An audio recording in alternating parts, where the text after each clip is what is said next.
Good day everyone.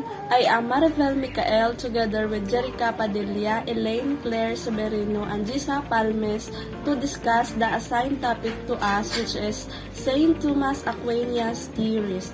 But before we proceed to his theories, let us first know who really is St. Thomas Aquinas. St. Thomas Aquinas is one of the popular saints and a well-known theologian. He is famous for his great old book, the Summa Theologica, or Sum of All Theology. He came from an Italian ruling family. His father was Landolf from the Count of Aquino, and his mother was Theodora from the Countess of Tiano. He has 8 siblings, and among the siblings, he is the youngest, but he has 3 brothers from his father's first marriage. He is born in Roccasecca, Italy, between 1224 to 1225. But before he was born, his mother met a holy hermit named Bonus. By the way guys, ang hermit, those are people who secluded and isolated themselves because of great beliefs to a certain religion. So in Hiligaynon terms, it refers to an ermitant or ermitanyo. When his mother got pregnant with him, he met a holy hermit named Bonus. Bonus said to his mother that your son will become great one day. At the age of 5, he started his primary education at Benedictine Abbey of Monte Cassino and was expected to be a Benedictine abbot someday. To further understand his education, let us now proceed to Miss Ellaine discussion. After sa iya early education sa Monte Cassino, nag-proceed si St. Thomas sa University of Naples. Diri niya na-meet si Aristotle nga nag-influence sa iya philosophy in the future. Sa study na si St. Thomas sa University of Naples, diri niya pagid na-meet si John of St. Julian nga Dominican preacher. Kagamoy ni ang nag-influence sa iya nga i-pursue ang Dominican order. So, Dominican order is a Roman Catholic order that assures its devotees to live under a religious rule that become preacher or friars in the future. In attempt to prevent his family in interfering in his choice, the Dominican decide to move Thomas to Rome and from Rome to Paris. But after his journey in Rome, his mother found out that he is pursuing a Dominican order. St. Thomas was held prison for almost 1 year in their house after seeing him attempted to push the habit of Dominican order. His brother hired a prostitute para maakit siya, but they didn't succeed. Instead, dinlagas ni St. Thomas ng sulo ang prostitute. After he closed the door, the cross appeared, and that night, he saw 2 angels in his dreams. Without their knowledge, St. Thomas still communicates with the Dominican members. Even though nga napriso siya sa ilang balay, updated man siya gihapon sa mga kakalatabo sa mga upod niya nga Dominican devotees. Until such time nga ginwelding kaging kuba ang iya walls para makapalagyo. After niya nakapalagyo, ginsend si St. Thomas sa Paris para i-pursue ang iya nga choice. Kag dito niya na-meet ang Dominican scholar na si Albert the Great. Kag during sa ila discussion, nagahipos lang si St. Thomas, and this leads his classmates to laugh at him and called him damned ox. But Albert the Great told his class na bisan niya nahambalan niya si St. Thomas nga damned ox, in his teaching someday, he will produce a great masterpiece that will be heard throughout the world. So, he finished his studies, have doctorate and master's degree. Afterwards, he became a successful theologian in University of Paris. Good day. My name is Jericka Padilla, and I will be discussing about the philosophy and theology of St. Thomas. After St. Thomas Aquinas finished his doctorate degree at the University of Paris, he began writing his famous work Summa Theologica, which is based on the philosophy of Aristotle, who he met at the University of Naples. Following are the proof and evidences of St. Thomas in writing Summa Theologica. 1. Observing the movements of the world. In these arguments, it was convinced that whatever is currently in motion were once at rest but had changed its state when it was moved by something else. If this series of events needed something to do with the movement, this is something have to do with the first mover, which starts the movement. And this mover is become an unmoved mover. An unmoved mover is referred to as someone who is not needed to move other than itself, and this is God. The second point of Summa Theologica is the observing of cause and effect. Every action, object, and events has its own efficient cause or entity responsible for its creation or change. Just like how a baby finds an efficient cause from their parents and their parents and their own parents and so on and so forth. Aquinas used this dependent relationship to show that every person or object has its own creator, and that creator has its own efficient cause. One of the examples of this principle is when we have God, He also had a God the Father that leads or that teach Him on how we can handle our world. The next part of Summa Theologica is the concluding of impermanent nature, which distinctions between the necessary and possible beings. Possible beings are the beings that can be created or corrupted, or the beings that can exist and not exist. Example, a man. A man is a possible being that has the potential to exist through birth and do not have the potential to exist through death. It is reasonable to think that every being in the world are possible beings. There must have a time that they did not existed at all, which means nothing has ever existed. If there is a being that already existed despite the nothingness of possible beings, this is called the necessary beings, which is a being that cannot be non-existent, or beings that is naturally exist. For Aquinas, there must only be one necessary being, and that is God.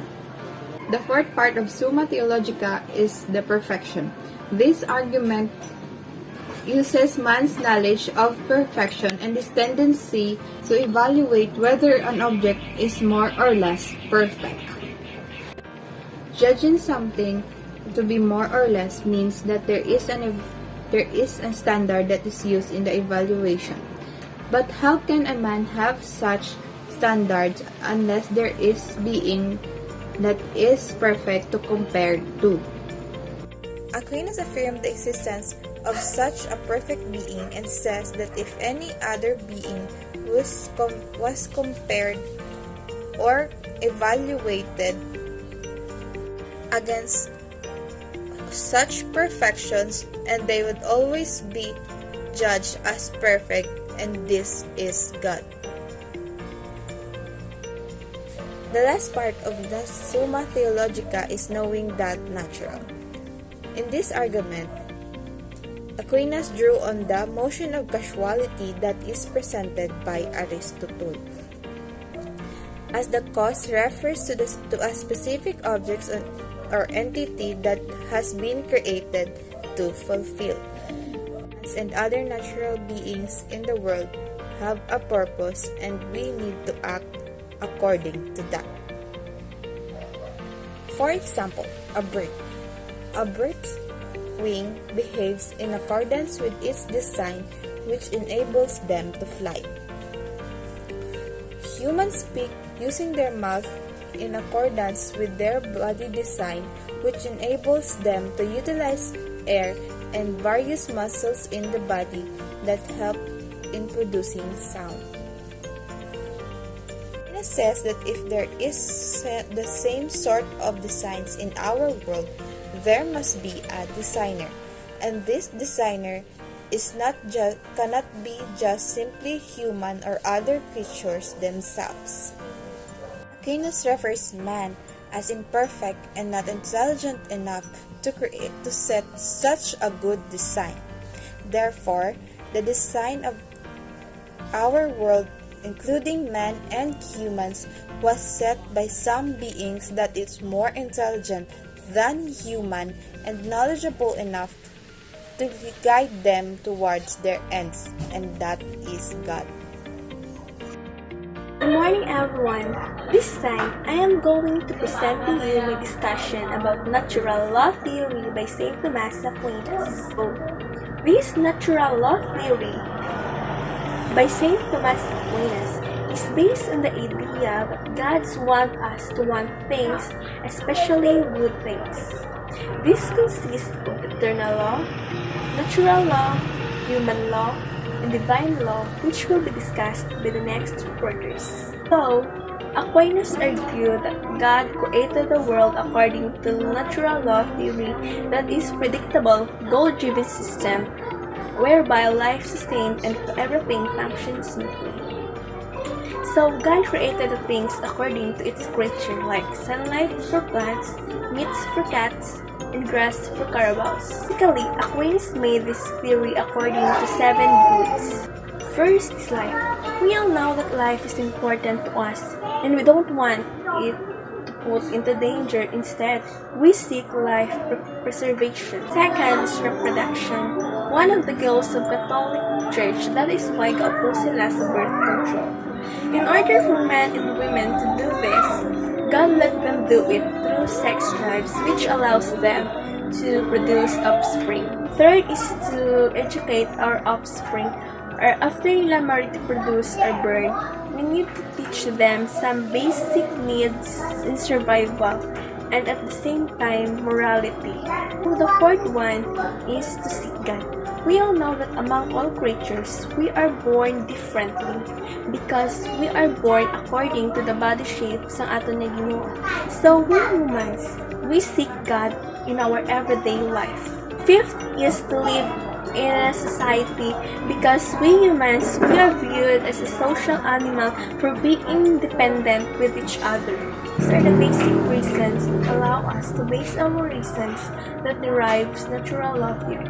And if Aquinas says that natural law theory is created for the purpose of doing good things, as God created us to seek the good one, and if they were built with the ability to recognize, seek it then. So, ang answer ni Aquinas sa question ni is because of ignorance and emotion. Why? Because sometimes we seek what we think is good but we're wrong because we are just ignorant. Another is emotion. We know that we should do it, but our emotions overpowered our reason. So, we fail to do the things we know we should do. And that is all for natural law theory. For more questions and clarifications, kindly ask me during the presentation. To further understand this natural law theory, we will proceed to the next discussion, which will be discussed by Ellaine Severino. The first among the law under the natural law theory is eternal law. According to Aquinas, eternal law is a divine wisdom of God which oversees the common good and governs everything. It determined the way things such as animals and planets and how people should behave according to what is stated on the Bible. For example, those who are not looking at the sun don't know the effects of its rays. Therefore, we should say that no one except the blessed who see God by His essence can know the eternal law as it is in itself. So, in this world, we really don't know all the plan and purpose of our God and plan of the things we see created by Him. And since this law is part of God's mind, then it has always and will always exist. Overall, eternal law is most authoritative, absolute, and cannot be violated. The next law under this natural law theory is natural law, which will be discussed by Marivel Micael. According to St. Thomas Aquinas, natural law and ethics says that human beings possess intrinsic values that governs their reasoning and behavior. It incorporates the ideas that human beings must understand the difference between right and wrong. His or her decision can be discovered through experience on his reasons and will. An example of this law was the idea that it is universally accepted that killing a person is wrong. However, it is also universally accepted that punishing that person who kills someone is right. That idea demonstrates that in such beliefs is something that human beings are inherently understood as a wrong without requirement of legislation. It is said that natural law is the participation to eternal law. But before we understand how it participates, let us first review some important details about eternal law. So, eternal law are the laws that are created by God, to which it governs the whole world, in which He created things and creatures with unimprinted laws on their natures. It means that these laws will last forever. An example of these laws was our life after death. Our next life was judged by God, by which He bases it on how we do and act something when we are alive, which means that His will never be changed and as it lasts it forever. So, why natural law is called natural? This is because each one of us has to follow objective principles that which originate in human nature, and how natural law participated in eternal law.